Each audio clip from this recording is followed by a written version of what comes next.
how a text box is created, how a checkbox is created, how a drop down radio button. So we will learn only how to create an HTML form. In later tutorials, we will learn how to submit the data to a server. For this, I have created a simple application so that you can have a look at it first. So I'll run it for you, then we can discuss it. Our objective is to create this form where we will have a text box, a checkbox, radio buttons, drop down, and a submit button. So let's see how we can create this form. We will then learn the various parts of this form, like how we can go about it. Now the first step I'll tell you is to decide on the model. Decide on the model first. This model it represents the sum total of all the form elements that you put inside the form tags. Each form element is connected to a property on your model.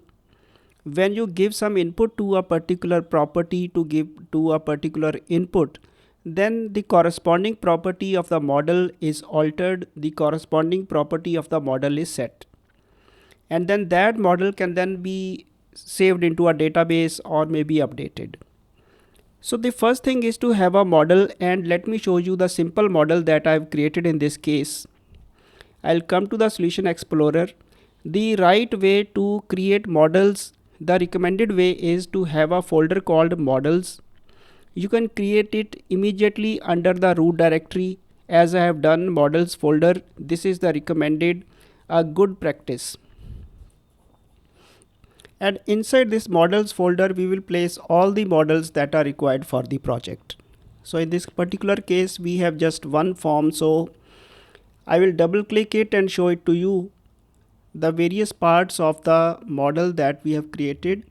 This model is going to be quite simple. This is a class, public class user. Inside this class, we have a property called name. This we will bind to a text box. Then we have a boolean property is qualified. This will be bound to a checkbox. Then we have a user type string which can have two values, T or S, and it will be connected to a radio button. And similarly, user location, it will consist of various options like various locations, and it will be connected to a drop down list. So first of all, we must have a plan. We must have a model. Its various properties should be known to us, and those properties corresponding to each property, we can add a form element. So now let us see one by one how to connect them. I will come to the Solution Explorer once again, and you can see that there is a pages folder, and to this pages folder I have added a razor page called index, and there is a backing class. This is the markup class, markup file. First of all, let us come to the backing class so that we can see what we have inside it.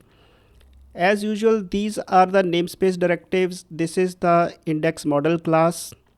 It comes from page model, index model, and inside it I have written a bind property, public user data. This user property is same as the model that we were discussing just now.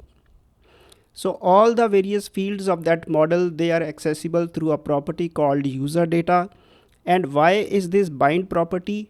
It is a bind property because it is a two-way property. It is a two-way communication. When you set this property from your model class, from your backing class, this data goes to the form, and various elements can display this data. And when the user makes some changes to the properties of the form, then this user and submits that form, then this user data, it contains the updated values. So bind property attribute must be set. I'll clear it, erase it so that you can see it once again. Bind property is an attribute that is for two-way communication.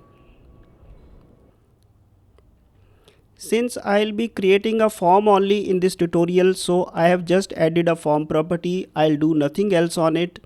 It is just present here so that I can just create my form the various elements of that form, the various inputs of the form that I can connect to the various properties of this model user.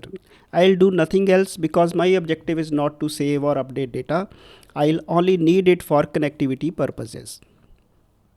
Next, later on you can see I have also added, as you can see, I have kept things very simple. I have also added an iList of select list item. Each drop down element, each item of your drop down is represented by a select list item. Select list item, I have created a property locations iList select list item get set equal to, and I have given initial values to this collection. In this collection, my first item is new select list item Tokyo. This is the first is called the text property, the visible property. So I'll have Tokyo here.